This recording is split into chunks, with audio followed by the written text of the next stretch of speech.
Welcome, and thank you for joining us today. I'm Dr. Ritu Sethi, Director of the League of Artisans. Since our founding in 2022, our work has centered on supporting artisans, recognizing their remarkable capacity to shape better futures for people and for planet. As part of this mission, we partnered with the lead researcher, Keele University, other experts, and artisans in the field on a collaborative research initiative. The research having been made possible with funding by the Impact Plus Innovation Network. Its outcome is a landmark publication, the Crafted Report, and the launch of the first ever Artisans Index. And that is what we are here to present and to discuss. As time is short, I'm just going to rush through a few quick housekeeping notes. As attendees, your audio and video has been disabled, but we do want to hear from you. So please share your questions using the Q&A function at the bottom of your screen. If your question is directed to a specific speaker, do indicate their name. Also in the chat box, you'll find a link to the Crafted Report. Please do feel free to download it. This webinar today is divided into two parts. First, we hear from three speakers who will present the findings of the report. This will be followed by a short Q&A.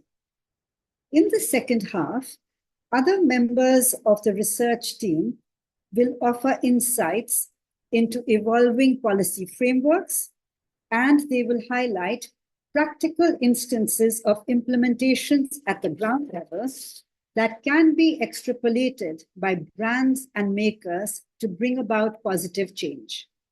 So let's begin.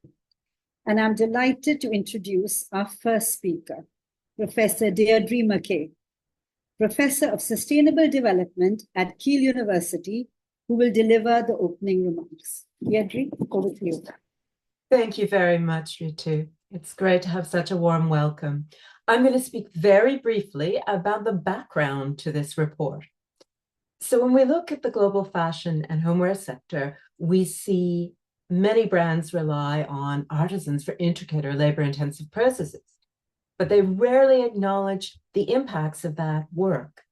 And the absence of environmental and social impact data is really important for a just transition.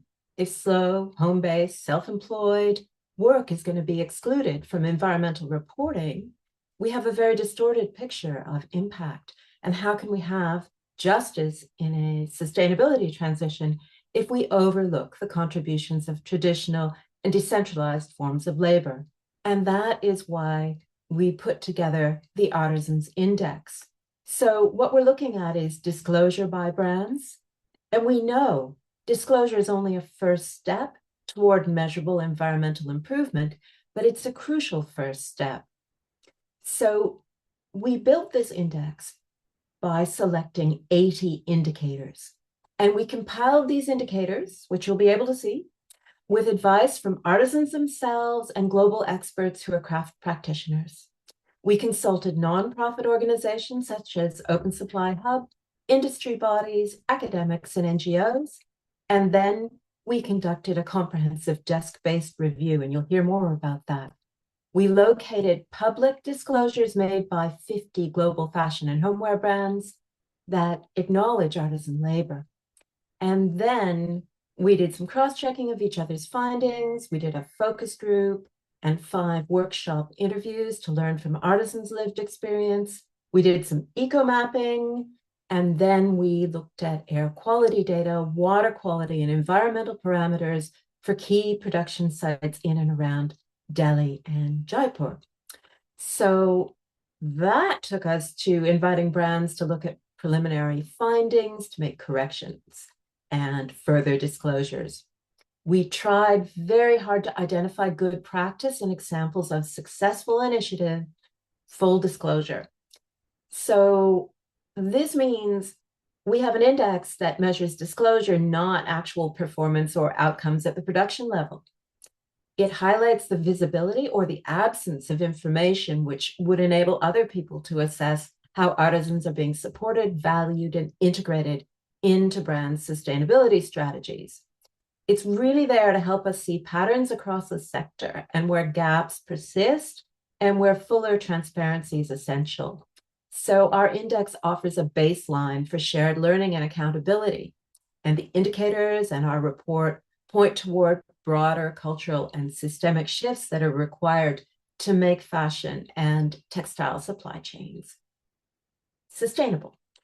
And we've done the best we can, but if there are brands out there that think there's going to be an issue with either with disclosures that we haven't picked up or indicators that really aren't going to be feasible, we definitely want to hear from you, because this is part of a research process.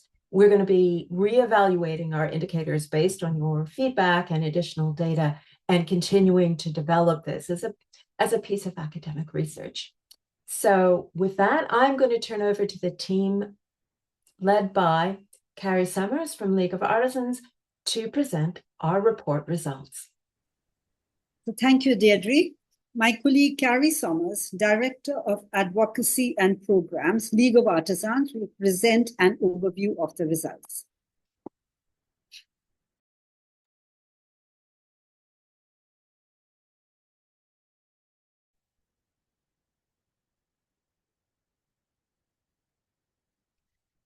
Thank you. So disclosure is not the destination, it's the start of the journey. But only by revealing what's really happening in supply chains can we work towards meaningful improvement. So what did we discover when we analysed the disclosures of 50 global brands to see what they revealed about the environmental and social impacts of artisan production? Let's begin with the key findings. First, fashion brands outperformed homeware brands. West Elm and Pottery Barn, both owned by Williams-Sonoma, stood out, with an ambitious goal to purchase $50 million in Nest-certified ethically handcrafted products between 2021 and 2025, and they're on track. But most homeware companies scored under 10%. That's a massive red flag. It reflects how little scrutiny homeware supply chains receive compared to the regulatory, investor, NGO and consumer pressure on the fashion sector that's been driving transparency. Homeware brands haven't felt the heat yet. Perhaps this is the start. Second, luxury fashion brands disclose more. Gucci topped the index with 83%, followed by Bottega Veneta and Fendi. But a few luxury brands, as you can see, are to be found right at the bottom, suggesting that leadership on disclosure is driven more by individual brand strategies than by sector-wide expectations. The average score across all brands was 37%. That's probably a little higher than we expected, to be honest, but it shows there's a great deal of room for improvement. Full visibility for artisans' impacts remains a challenge across fashion and homeware supply chains.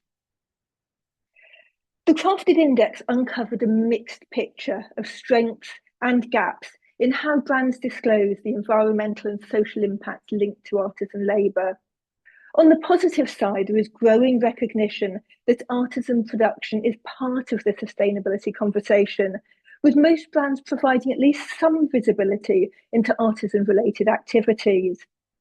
But what's disclosed is often uneven, superficial, or difficult to find, buried in corporate websites or sustainability reports instead of on the product pages. And many artisan-related impacts, especially those involving biodiversity, soil and air, remain underreported. I'm going to walk through the key themes now, share examples of good practice, and highlight where the most urgent and meaningful changes need to happen. So let's look at each section. First, credit, consent, and cultural rights, essential but inconsistently respected. Encouragingly, 68% of brands name the geographical origin of some artisanal products, and 64% credit the artisan group or company. This matters because it's the first step in recognising artisans as collaborators and co-creators, not anonymous labour. Caring brands reference Indigenous rights and require suppliers not to undermine cultural heritage. LVMH mandates free, prior and informed consent when operating in contexts involving Indigenous people groups. Monsoon also publishes a dedicated artisan policy. Beyond policy, several brands demonstrate meaningful collaboration. Ralph Lauren runs an artist-in-residence programme with Navajo artisans, embedding cultural awareness across teams. But there are stark gaps. Only 14% of brands provide examples of how free, prior and informed consent is obtained, and just 18% have a cultural appropriation policy. Rabi, a UNESCO activist, reminds us, our legacy is not a commodity. It is life, language, resistance, territory and memory, and it deserves to be respected with dignity. Until that's the norm, brands will keep benefiting from cultural knowledge without reciprocating power or resources.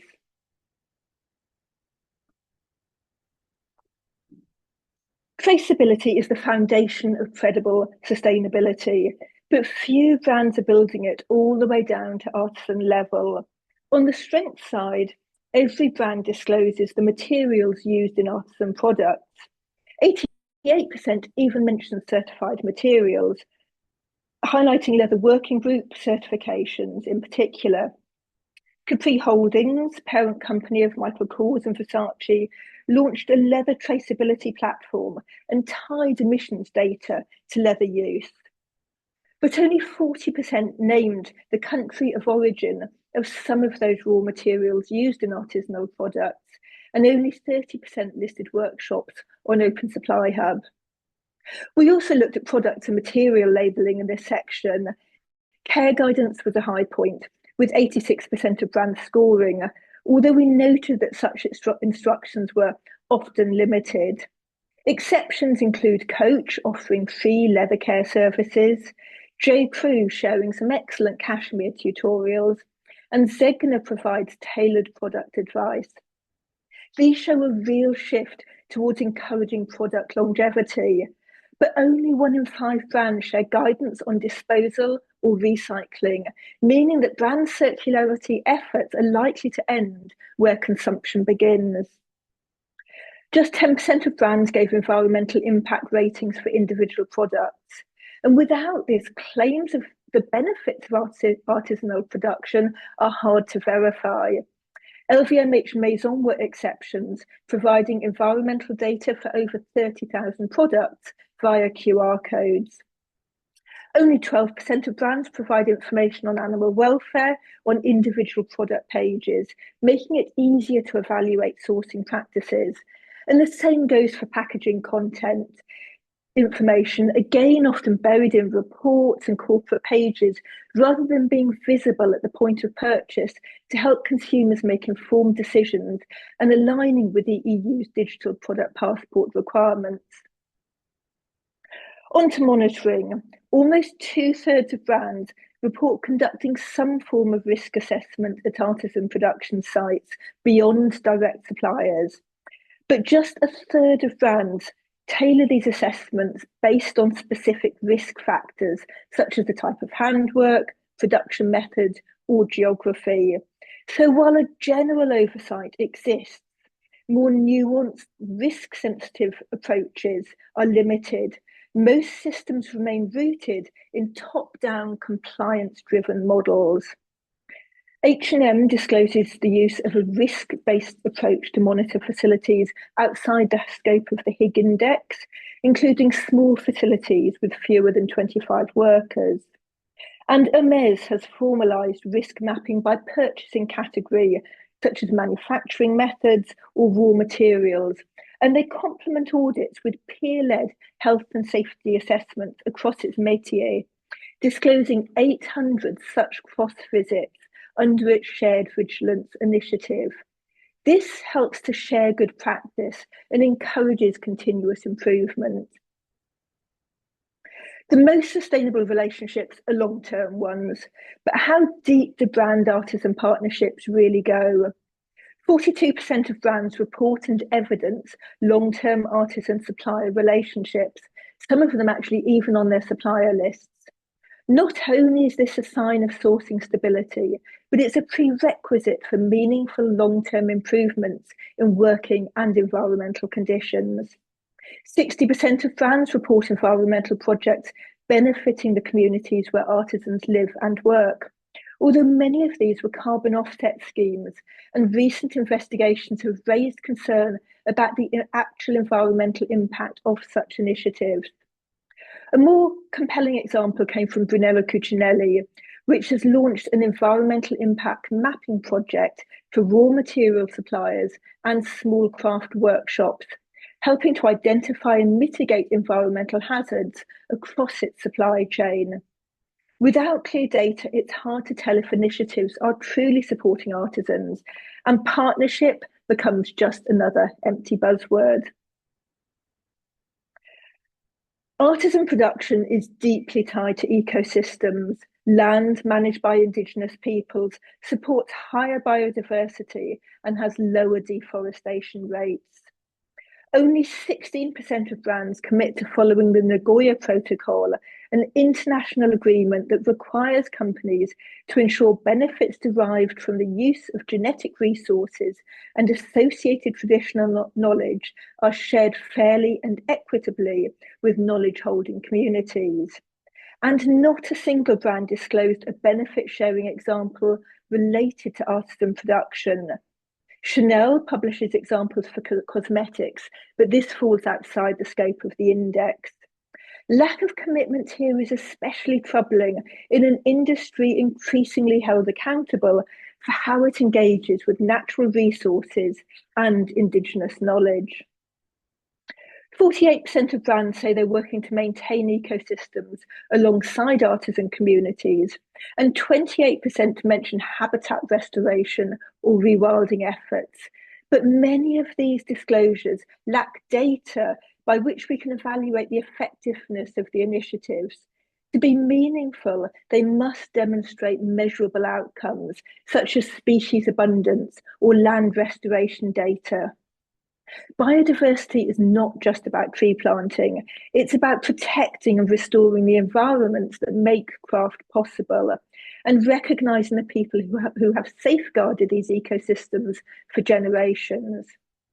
The Himalayan Regenerative Fashion Living Lab is a multi-stakeholder initiative which includes brands such as Brunello Cucinelli, Giorgio Armani, Burberry, as well as the Caring and LVMH houses. It combines ecological restoration with sustainable craft production. It is an initiative to be welcomed, but again, publishing more detailed quantitative data would align with best practice for biodiversity disclosures.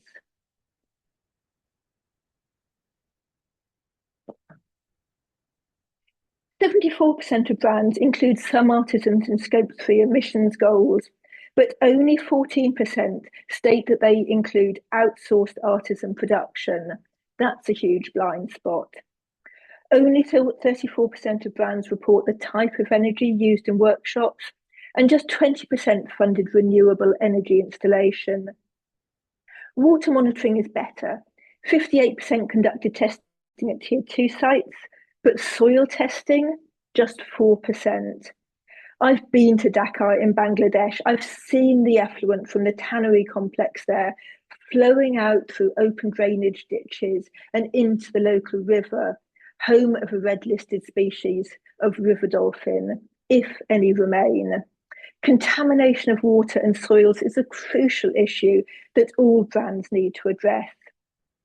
In terms of good practice, we noted Brunello Cucinelli, who mapped energy sources and consumption across 338 small craft enterprises, representing 93% of turnover, and integrated them into Scope 3 emissions targets. LVMH used geolocation tools to update their water strategy and identify high-risk areas. And Versace applied risk mapping to support a 10% water use reduction goal by 2025. Finally, policy and strategy. Policy shape priorities. but few brands have policies that meaningfully include artisans. Only 34% had a clear process for approving artisan production, and 32% had an inclusive home workers policy. By this, we mean a policy that formally recognises home working and commits to equitable treatment of home-based and other informal workers, regardless of whether such protections are required under local law. Wastewater here was a rare bright spot. 50% included artisans in these strategies, principally through initiatives such as the Leather Working Group, driving policy development and disclosure. But only 12% monitored air quality for artisans. We'll hear more about this from Ellie shortly. And just 10% of brands have policies banning hazardous substances in home-based or unventilated environments. These gaps show how artisan and home-based work continue to be underprotected. On pay, the gaps are worse. While 32% had a fair pay policy that extended to artisans, only 12% verified their pay against living wage benchmarks. And only one brand reports training for buying teams on negotiating prices that aim to achieve a living wage for artisans or home workers, impacting their ability to invest in sustainable resource management and environmental resilience. So where do we go next? The report outlines 6 systemic and 6 cultural shifts we need. Culturally, we must stop treating artisans as decorative and start seeing them as essential, and not just as labour, but as innovators. We also need to see a shift from compliance to collaboration, investing in co-developed solutions that recognise the unique context of artisans. And we must value not just the product, but the process. And finally, we need to empower customers, not just to buy, but to understand. The crafted report shows us what's missing, but it also reveals what's possible. With better policies and practices and real partnerships, we believe artisan production can help lead the sustainability transition, not as a nostalgic side note, but as a real driver of change. Thank you. Thank you, Carrie. That was really comprehensive.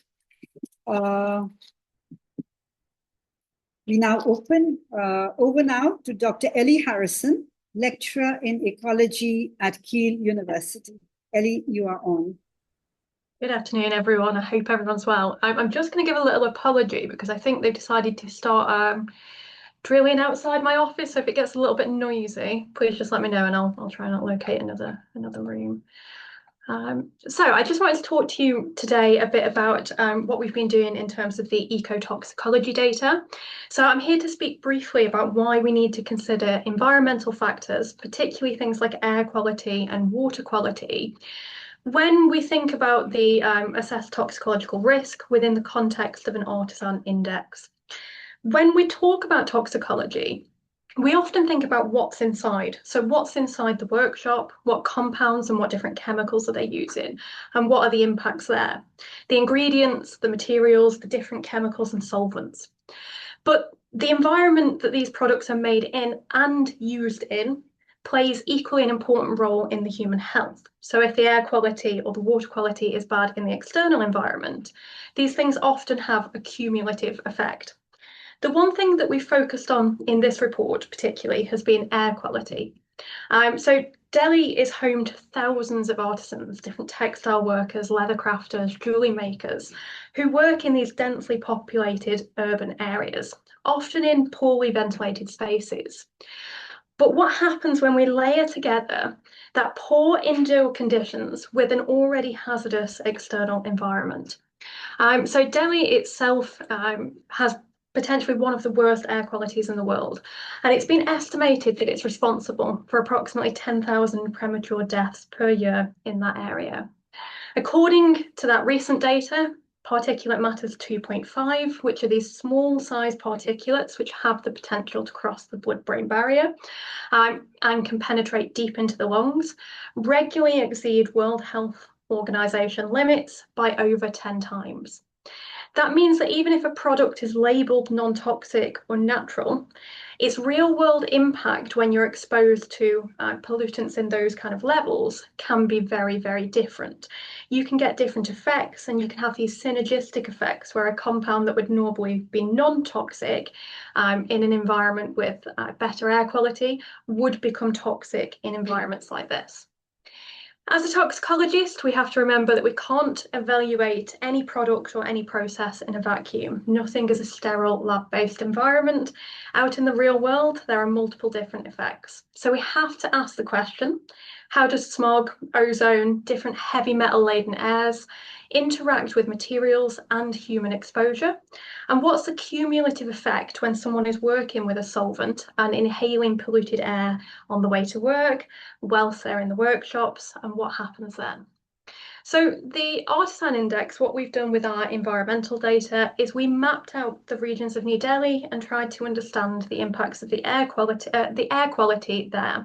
So we looked across the whole of Delhi at the 4 different meteorological seasons to understand what percentage of those workshops were in poor air quality areas.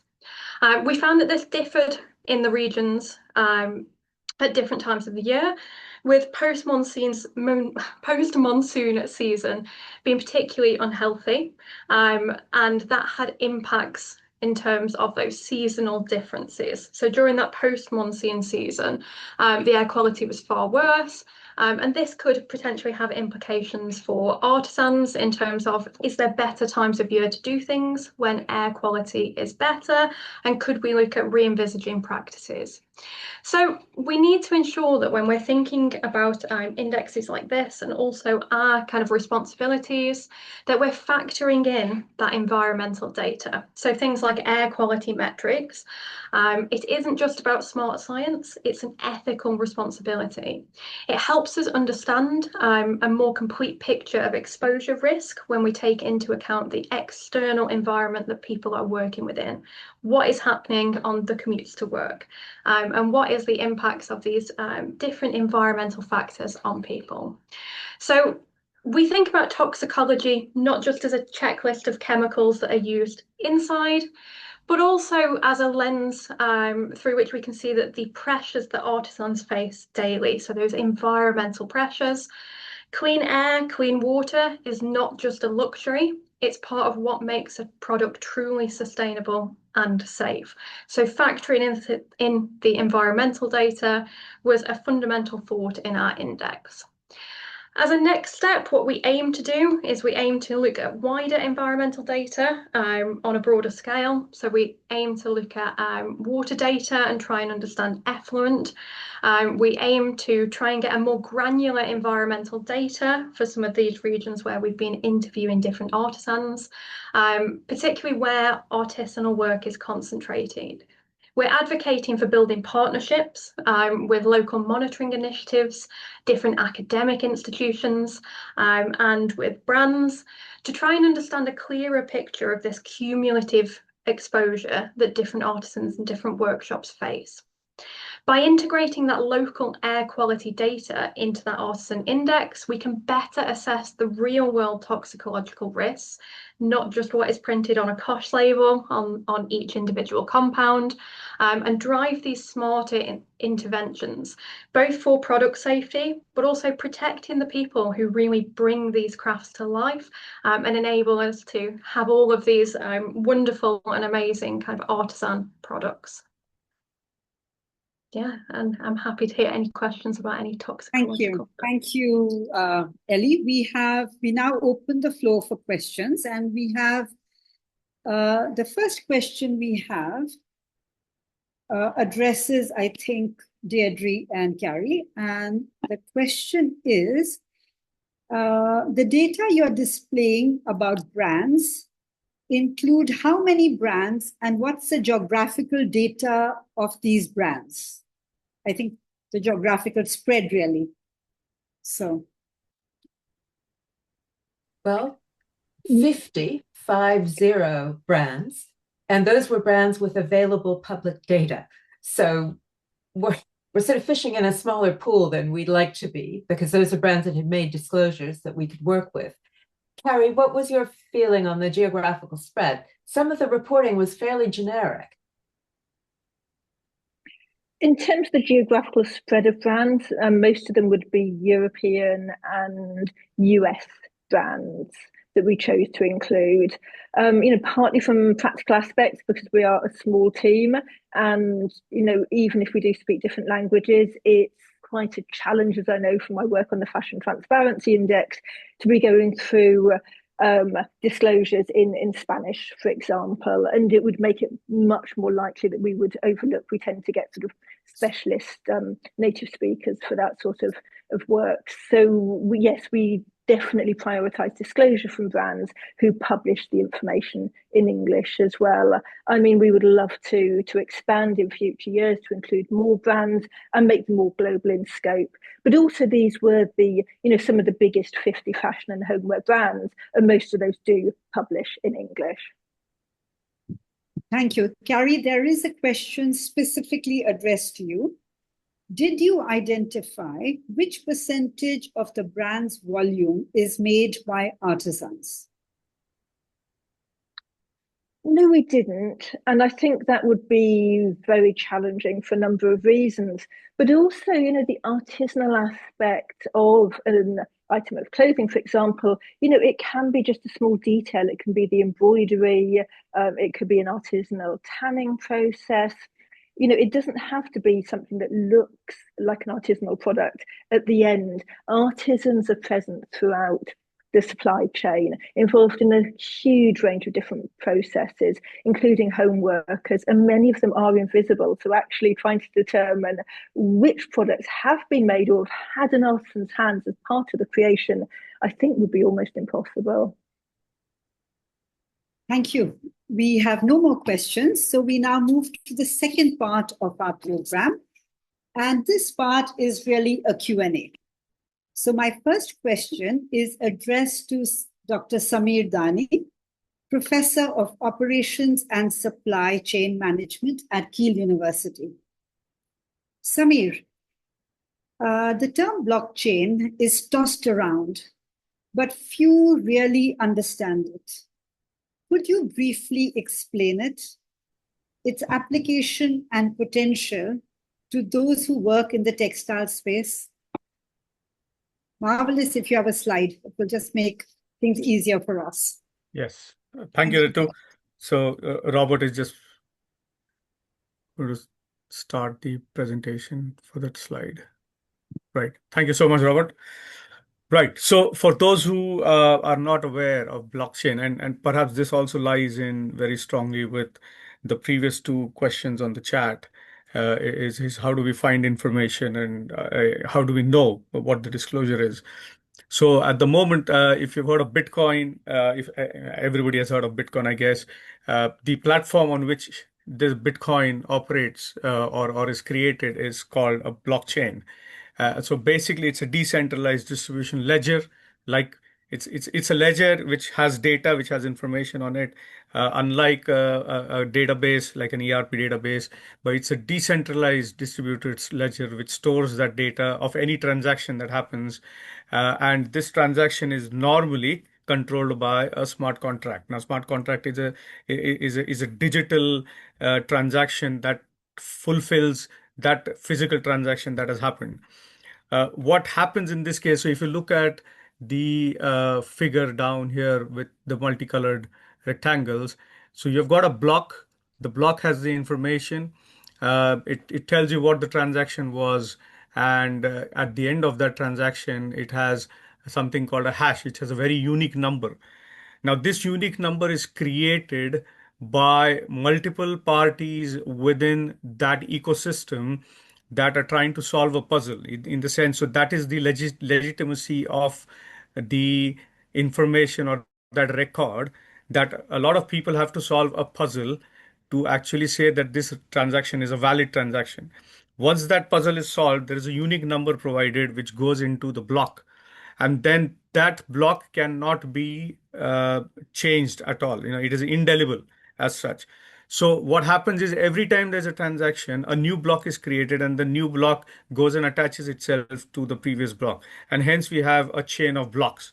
So that chain of blocks, which is a chain of information with the unique numbers on it, is an indelible record of the transaction. Hence, if there is anything on that blockchain, that means that it has already been tested satisfactorily as being the right information, and which then never can be changed. So that is a basic element of what the blockchain is. It's an information flow, it's an information database, but which is immutable. And then below, I've got a couple of points there just for everybody to consider. There is something called a public blockchain and a private blockchain. Most of the stuff we see is a public blockchain. Hence, the reward that you get out of doing or solving the puzzle is either a Bitcoin or an Ethereum coin or whatever, Dogecoin or whatever it is. And then there are private blockchains, which we are talking about in the sense of a supply chain, a captive supply chain, a brand supply chain, for example, where every entity within the supply chain then becomes a part of that ecosystem.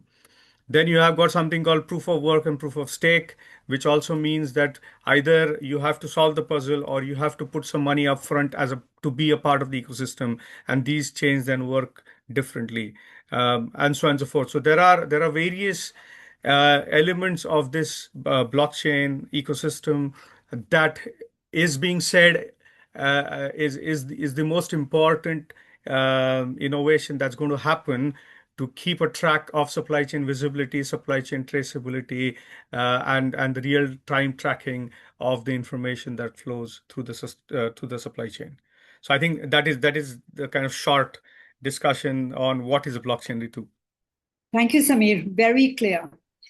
My next question is to Robert Meader, Senior Advisor to the European Union Cultural Platform.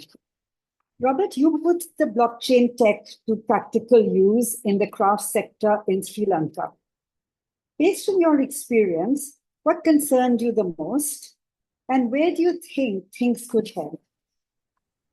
Thank you, Dr. Ritu, and thank you, League of Artisans, and to all the team. It's been a pleasure to have been part of this report. Yes, Celine was one of the first craft sector manufacturers to actually integrate a blockchain solution from fiber all the way to consumer and brand. Here's quite a clear example of the objective of why we wanted to do it, some of the critical challenges and learnings, but more importantly, the opportunities going forward. What's very important is this issue of ensuring that we use the data for a benefit that's going to actually benefit all players. What we need to be careful of is that it doesn't become another compliance. So many of you in the room will know of the DPP, the Digital Product Passport, which is come out of the EU in relation to the Green Deal. So very nice for Europe, but not so nice for the craft makers of the world. If they're struggling right now in connecting and being part of global value chains, they're going to struggle even more by 2030. So we are at risk at losing a lot of the good craft makers that are doing good things into the European value chains because of compliance. So we have to be careful that we don't create another means of north-south divide. So we've got to make sure that we use this data and this tool for the benefit of the craft sector and communities. Now, my next question is addressed to both of you, Robert and Samir. We know that the EU is planning legislation relating to the digital product passport. What is this passport? And what impact will it have on brands and makers? I know you touched on it a bit, but a bit more, please. Thank you. I'll let Dr. Samir go first. Thank you. So as we discussed just the slide before, the blockchain is that ecosystem that's going to collect the data. So the EU has now said that they are going to introduce something called the digital product passport, which is a record of every transaction and record of what happens within the supply chain is held in real-time purposes. So as and when a transaction happens within that supply chain, it will get recorded on a blockchain, and that then forms the digital product passport for that particular product category. And then anybody could check that indelible information and then be satisfied that whatever they're buying or whatever is happening in the supply chain is meeting the regulations or meeting the societal norms or whatever it is. So this is coming into effect. As Robert has put up, there are various timelines for it. What's important for us from this seminar webinar perspective is that for textile, this is going to get mandatory around 2026, 2027. But it all relies on the ability for the transactions to be recorded and the blockchain ecosystem to be developed. So currently, they're going to start off with the battery supply chain from a EU perspective, and then move on. If that pilot project works, it'll move on to textiles within a year. But bear in mind that this is all to do with the scalability of the blockchain system and the ability for recording those transactions either through certain technologies like QR coding or barcoding, or even as something more perhaps improved as a smart contract that digitally transforms that information seeking. Robert, do you want to add to that? Yeah, I'll just simply say that this will be for everyone. So it's not about just European or non-European. All products in Europe by 2030 will have a level of blockchain data to it. And that's really to address the greater issue, which was the Green Deal issue of reducing carbon, greater transparency, greater traceability. So in practice and in theory, it's a great idea, but this is where we stand at a very crucial point right now of ensuring that all voices are heard in this policy and in all these in this testing period. And this is what we really need to come together and ensure that all players within this value chain are heard. Because if we're not heard right now, we're going to have decisions put upon us that we're just going to have to comply. So this is my greatest fear. And when in fact such a tool should be of benefit, will be a hindrance to many. Thank you for that. I mean, it is, if this lies in our future, therein lies the importance of this webinar and the work that is being done, because we need to be future prepared. Absolutely. And Dr. Reed, if I could just share, sorry, with the screen right now, this is, I would encourage everyone to really read up, educate themselves on what this digital product passport means. This is a very, very important tool. As I said, this tool could be of great benefit as shown in the report. You could read it there. And right now, there's a link for people to have their voices heard. And more importantly, it's a very moving, evolving space. So these are two articles. As Dr. Samir mentioned, we're looking at something like 62 billion digital passports have to be created. I would like to know what level of environmental impact that will have. And at the same time, with the current global geo-economical situation, EU is diverting a lot of funds. So we can see that, there are going to be exceptions that are going to be made, and maybe we'll have a slower implementation. But my point in all of this is that if we think that the craft sector is struggling now, wait till 2030, because it will be, I think it will be even harder. Yes. And just to add to that, Robert, it's also important that, as you said, this is coming from the EU, but mainly products coming to the EU, being sold in the EU. But all of the, I would say, supply chains permeate as far and wide, whether it's Southeast Asia, whether it is Africa, whether it is Latin America, which means the ability for the technology to evolve and for the people who are actually providing that manufacturing, production, craftsmanship, for them to put that information technologically onto that system is also going to be a big struggle behind the scenes. So as Robert has said, if you want to put your consultation into that, please do, because your voice needs to be heard in case of the implementation of this digital product passport in a year's time. Thank you for that, Samir and Robert. Very timely for all of us who are online and those who are not. We really need to spread the word. So now I turn to matters on the ground. and Pradeep Sinha, co-founder of the textile label Bodhi. Pradeep, given the worldwide issues of water stress and pollutants, on my visit to your textile printing workshop in Baroda, I was very impressed by the processes in place that cleaned up the used water so it could be reused or released in the environment. Could you very briefly explain this process and also let us know how doable it is for other brands and textile makers? Over to you, Pradeep. Right. So, thank you, Ritu. Thank you, League of Artisans and Keele University for giving me this platform.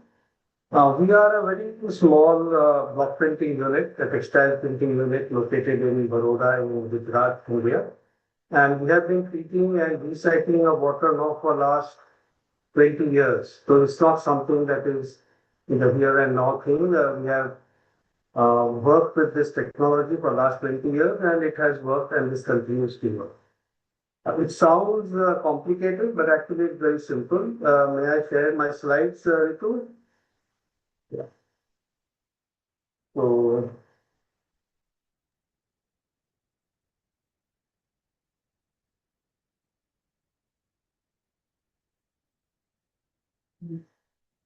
right. So this is the full slide is visible, I hope? Yes, it is. All right. So this is the back side of my workshop, and this is the yard in which we wash all our fabric. Now, if you look at the picture on the left, you'll find that there are no large tanks of water. Typically, a block printing unit or a dyeing unit would use a lot of water. We do too, but we do much lesser than other people do, and that's the first step in our process. So all the fabric that needs to be washed either before printing or after printing is brought to this area. And on the right picture, you see 200-liter drums lined up. We bring out these drums. These drums are filled with water from a pipe. And then the fabric is washed through these drums so that you have a controlled amount of water being used for washing the fabric. There is no running water. Even the water that, even the hose pipe that is used to fill the drums, the water in the hose pipe is delivered through a pump. It is not through gravity. You cannot keep the tap on. You have to switch on a pump and switch it off. So that ensures that the whole team is tuned towards not wasting water. They can't use taps. This is the first step. So the first step is clear that we use as little water as we can. So that consequently, the lesser amount of water to treat and waste. The next slide, there are 3 slides here. On the top left, what you see is the tanks where we collect all our effluent water. So there is water that is from dyeing, there is water that is from printing, washing printed fabrics and washing regular fabric. Everything comes and collects in these tanks over there. These tanks are about 1,000 liters each, and they collect about 2,000 liters of water that we need through the day. That is 1 day's requirement of our water. On the right, you see some liquids in a drum. This is a solution of alum. In one of them, the left-hand one, and the right-hand one has a solution of lime. So alum is acidic, lime is alkaline. Alum is also a flocculating agent. So we add alum and lime in the water in certain quantity, which is tested with a pH paper. And by putting alum and lime in the required quantity, we bring the pH of this effluent to 7, which is tested with a simple pH paper. So the first step, there are 5 steps in all in treating of water. This is the first step, where we bring the pH down to 7. After that, this treated water is pumped up into a tank, overhead tank, and allowed to settle down overnight. So you see the picture on the left, top left, the water was pumped up into the tank, left to settle overnight. The alum did its work. The heavy particles settle down to the bottom and they're removed to that pipe that you see at the bottom of the tank. Where the water is falling is actually a sand and pebble filter. So the sludge stays on top the water percolates down to the filter and goes back into the effluent treatment system. And whatever remains on top after the sludge has been removed is then plumbed into what you see on the right is like a small garden. This is my effluent treatment system. This is what we call bioremediation or root zone treatment, or it's also called a constructed wetland. So here what you have is 4 or 6 inches of a very, very rich, microbe-rich growing medium, which is a kind of manure. And below that is a sand and pebble filter. So we filter it down with 3 times by gravity by making this kind of a terraced arrangement. The water comes into the first one, passes to the filter, second one, passes to the filter again, third one, passes to the filter, and then collected and recycled. On the left, bottom left, what you see is, if you look carefully, the pipes and the effluent coming out of those pipes into this the rich soil that is there in the Kena plantation. You see the net on top in the middle picture, that is we put there during the summers to protect the plants from excessive heat. We remove it in the monsoon and in the winter months. So it's essentially like looking after a garden. And we have beautiful flowers in the winter. This whole thing is full of flowers. So going down to the next, so now we have reached the stage where we have collected the water in one place. We have brought it down to neutral 7 with the aluminium line. We have settled it down, removed the sludge, treated the water. What happens here now is a couple of things happen. First, of course, the water is filtered. Heavy particles, if any, are trapped in the sand and pebble filter. And the organisms in the soil actually bring down the biological and chemical oxygen demand of these things. Every pass, I decrease the BOD and COD by 90%. So by the time it goes through the 3 passes, it is absolutely good to be discharged into the ground or into any other water body. But we don't even do that because we don't want to throw our water away. Why should we throw away good water? So we recycle this water. After the third process, it's all collected in a tank and recycled. Over here on the left hand side, the small tank that you see, the black color tank, that is my recycling tank. We plumb the water into that tank.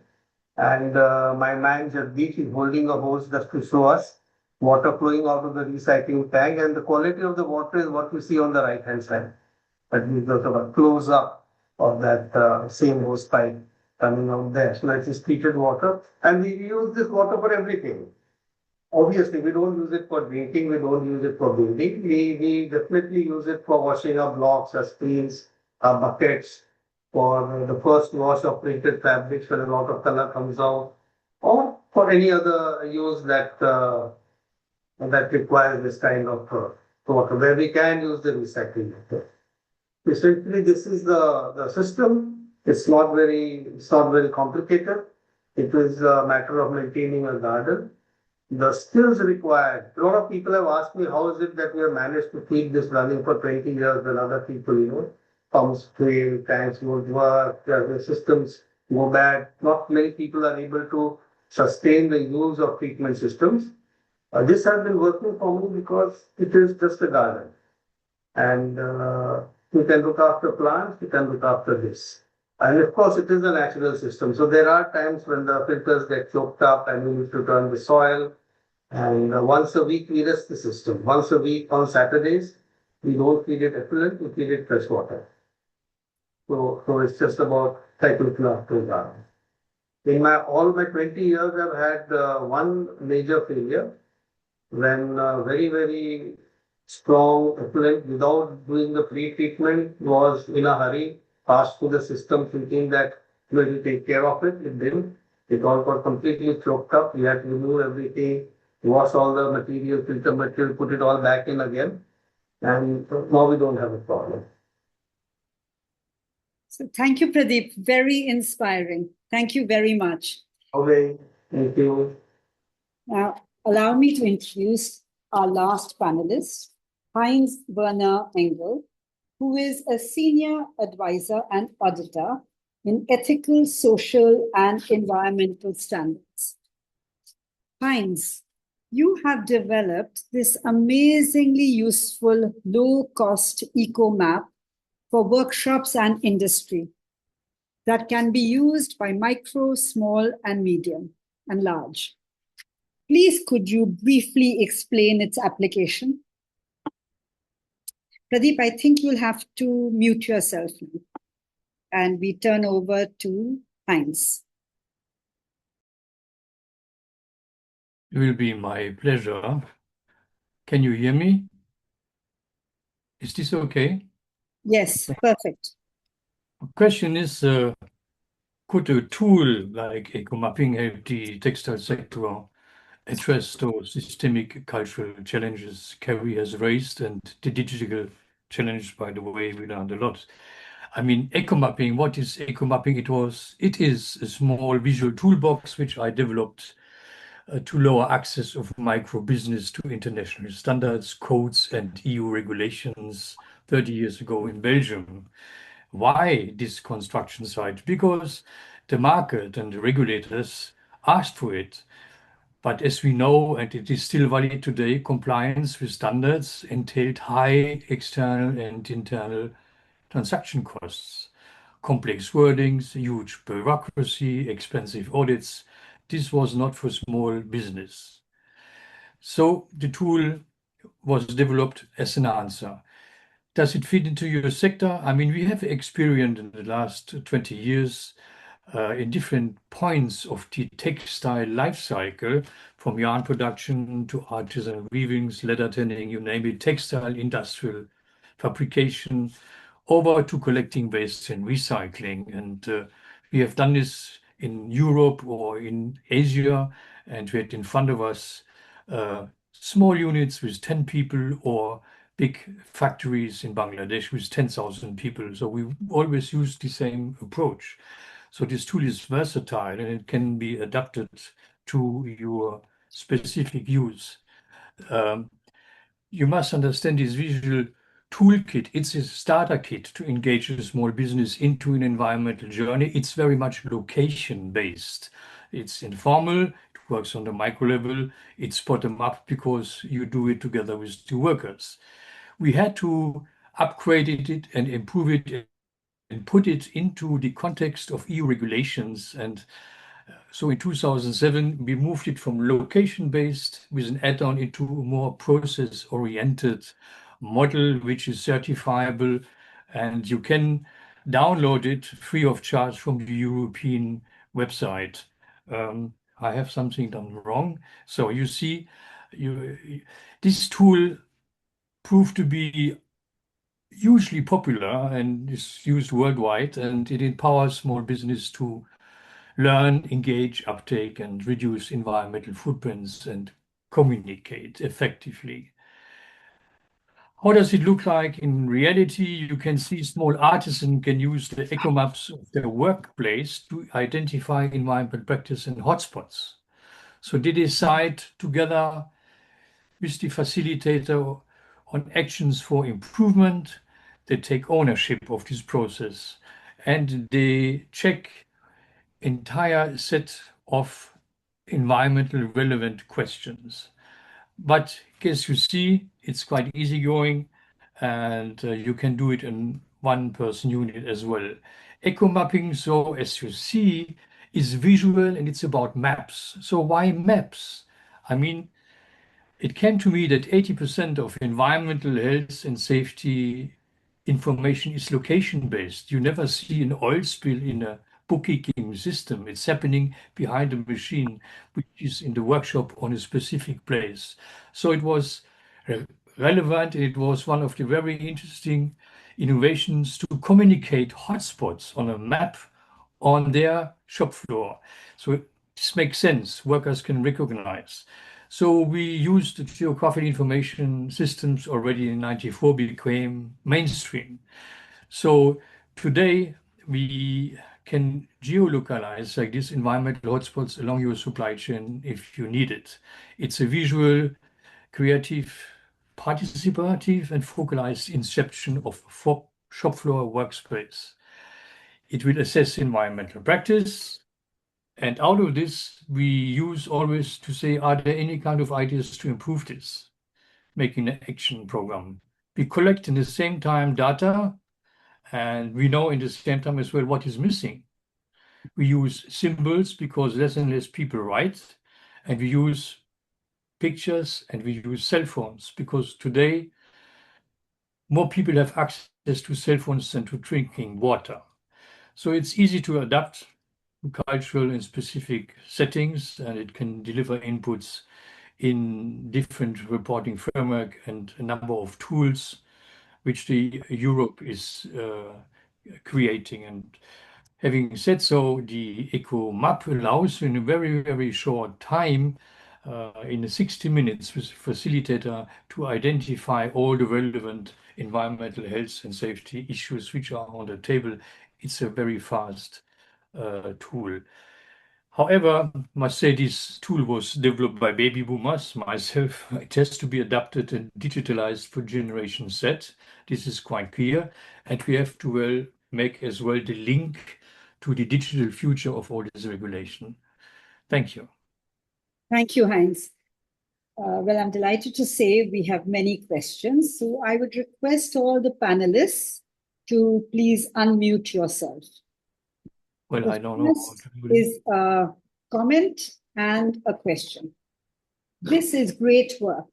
Well done for highlighting the continued need for transparency and collaboration. Is it possible to see the 80 indicators you have considered? Carrie, Deirdre, would you like to tackle this? Well, yes. If you download the report and you look at the sidebars where the graphs are going sideways, you can see the indicators we looked at. But I believe we are also going to publish a longer list. Carrie? Yes, I mean, in the report we have condensed indicators because we just didn't want to sort of put too much wording in. But certainly if you contact me using the contact email at the end of the report, I can send you the questionnaire template. And very much hoping that we can move forward and expand this in future years, both expanding it geographically and expanding in terms of the number of brands. We would also welcome feedback from some of the experts on the call to help us improve the methodology and develop more indicators as well. The next question is addressed to all the experts. Who do you think should be made responsible, or which bodies, institutions, or groups should come together to have a cross conversation on policies like the digital product passport, especially for our artisans? Okay, so I'll just picture, I think the digital passport anyway is being done through European Union as a central exercise. But of course, that will be percolated down through the brands to their individual supply chains. And that's why the visibility of the supply chain is going to be very important for that to happen. And so mapping of the supply chain, and then as and when the digital passport comes in, there won't be a transaction that is not recorded. If it's not recorded, then there is a problem with the supply chain. So I think that will take time. But the conversations, I don't think the brands have started percolating that yet, but Robert will know better. Perhaps you want to say something? Yeah, I was going to say, look, I mean, when we did the case study with Celine, and we went and we worked with I won't say a brand of Europe, they love the data, so we presented them the data that they needed. Brands' greatest fear was that if they could show the data of one product, what happens with the 99 other products they have in their assortment. So the challenge for brands will be that they have very, very complex value chains that I don't think they realize the mess they're going to be in. And this is my greatest worry, that we're going to get caught up in their mess and running around trying to make compliance to their regulatory standards for whose benefit here. And granted, it's a great idea.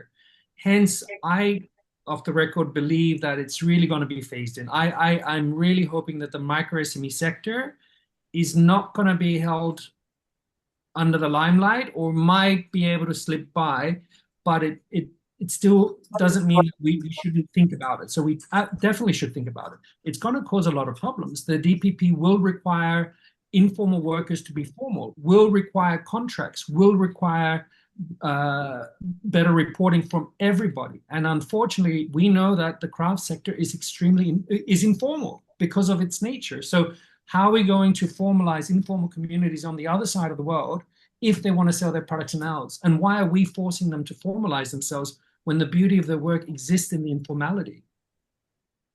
Well, thank you for that, Robert. But I also want to raise a red flag. You're on record.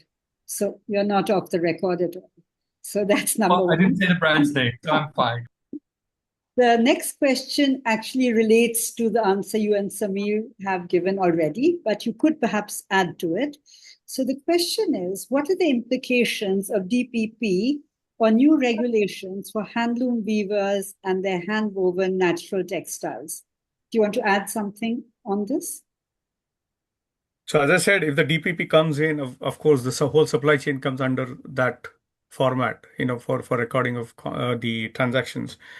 It'll all depend on where the handloom weavers sit within that supply chain, how upstream are they, to what extent, because even from a disclosure perspective for crafted, we are expecting that the brands have disclosed in terms of that upstream supply chain and what's happening with those handloom weavers, etc. So it's a matter of information dissemination and disclosure, whether it is happening through the digital passport, where it will be almost digitally recorded as soon, like a smart contract, where you scan a QR code that we have done this particular job and we have sent it out. You scan the code and it gets recorded in the system. Or we have a great effluent treatment and we are very socially and environmentally conscious.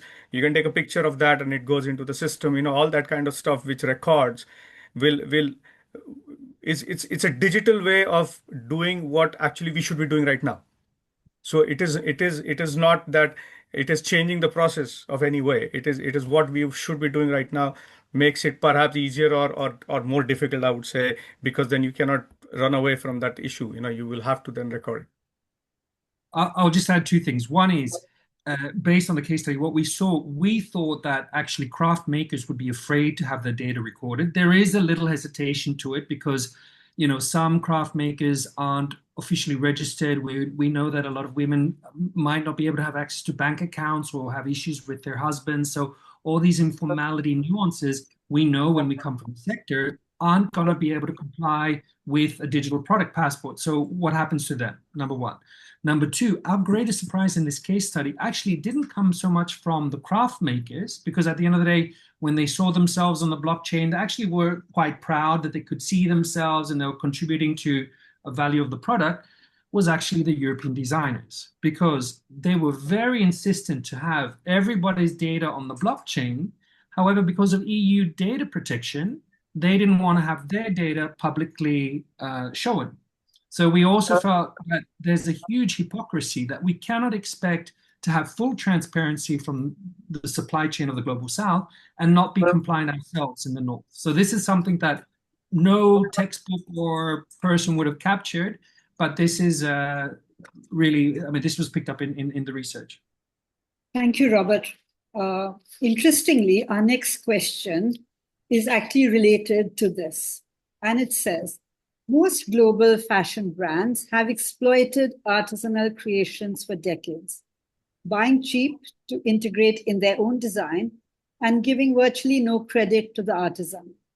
Now, with sustainable fashion being the need of the hour, these brands simply seek credit rather than improving the quality of life of artisans. Have you considered such a nuance in your research? Well, I would say this is exactly why we've conducted the research in the first place. It's about showing the true impact. It's about showing what partnership means. It's about trying to find out, having that measurable quantitative data so we know what the impact is, and we know that these artisan partnerships are beyond hollow words. So this is exactly why we've carried out the research. And I would like to add that this is actually what emerged from the artisan surveys and the focus group that we did on the ground that fed into the research. So sorry, Deirdre, you want to add something? I was just going to say, if you would like to read an indigenous Peruvian artisan speaking about just this dynamic and the struggles that her community has had with that, we have a piece from Valby, one of Carrie's colleagues, in the report, as a featured perspective. So we're very much focused on how brands can best approach different Indigenous communities in different contexts and make those arrangements transparent and responsible and give credit and give community appropriate support, and how we assess that. And we really hope that we can use the sharing the index to drive change in that area. Our next question is from Eduarda from Fibershed, Brazil. First of all, I'd like to congratulate you on your amazing work. I do worry here in Brazil about the work fashion brands with indigenous communities, especially regarding the protection of traditional knowledge and benefit share. It would be amazing to develop your methodology here in Brazil, where each day more brands are collaborating, in inverted commas, with indigenous communities, using their knowledge about fibers and traditional crafts, but with no real benefit sharing. Well, I have to say this is a work that we are very keen on doing at League of Artisans, and we have actually started work on this area. In fact, right in 2022, when we started developing an index for this. And I'm hoping that we pick it up now and we build on it, because this is something that we are facing across the global south and across areas where there are traditional crafts, indigenous and others. If there are any more comments on this, please do add it on. Please. I think just to add, fantastic.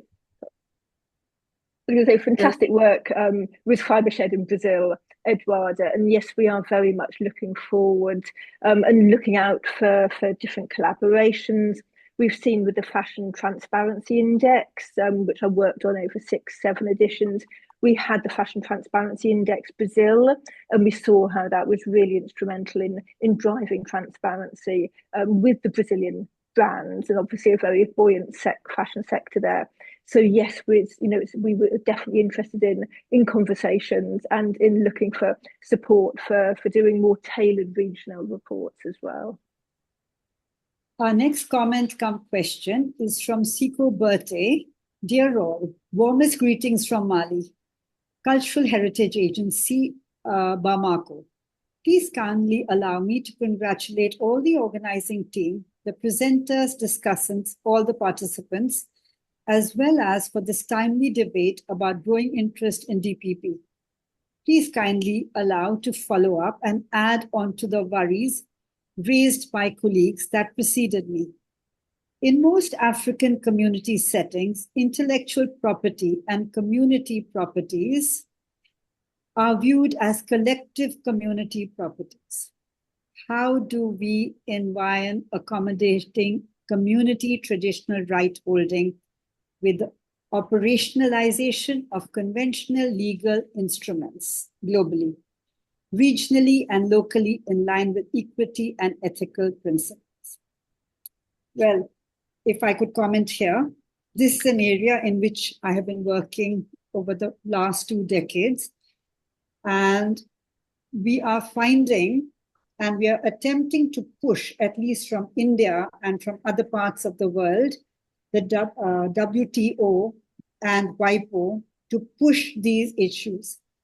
As someone who spoke at the G20 in South Africa and before that in India, this was one of our recommendations, which was accepted by both the G20 in India and by South Asia, that this needs to be pushed forward with WIPO, because it is truly, as we digitize, as AI spreads, this is now becoming a very critical flashpoint for traditional makers all over the world. If I could just add as well, there's something that we have to be conscious of, that when data is entered to the blockchain, as Dr. Samir mentioned, so if there is an indigenous person who blockchains a particular print or craft, that becomes a form of how do you say, a document of their craft. So we risk that people will claim things that aren't theirs. So a lot of work in that space needs to be done and discussed, because we could face people owning things that they don't own because they have the evidence of the blockchain. And Robert, again, there's a comment and a question exactly about what you've said. And the person says, exactly, there is a privacy issue, as a lot of conservative group is doing weaving at home and may not be happy to get captured in the video or in still pictures. So we have to have a mechanism to deal with this. So this again, I want to say our number of questions is increasing by the minute. I have 15 messages, so we have to decide a cutoff point, because we have actually run over our time. So Ritu, I think we've answered most of the questions. Sorry? I think we have answered most of the questions. The rest is they're just thanking. So let me just say one thing, and that is that I hope all of you who are listening in today either work with brands or for brands, are researchers or activists, because we all need to get our head around these issues. And the good news is that we are planning another webinar very soon. So keep a lookout on the League of Artisans webpage, our Instagram, our Facebook, and we will be posting it on, and we will also make sure you get an email regarding it. So it's time to end, sadly. And I want to say such a huge thank you to you, to all our audience, for your deep engagement, your interest. And I know you're going to carry this forward. Do download the report, pass it on to whoever you can, help us push it further. We will also be posting the recording of the webinar onto the League of Artisans YouTube channel. Pass it on to others too, so those who couldn't join, listen in. And my last but huge thank you is to the panelists for sharing your knowledge and adding to all our learning.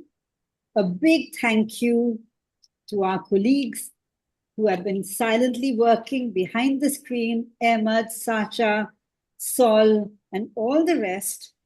My co-directors, Sol and Carrie, for all the work they put in, and the League of Artisans Advisory Committee for their support. Thank you all. Good night from India. Good day. And thank you again. Thank you. Thank you. Thank you.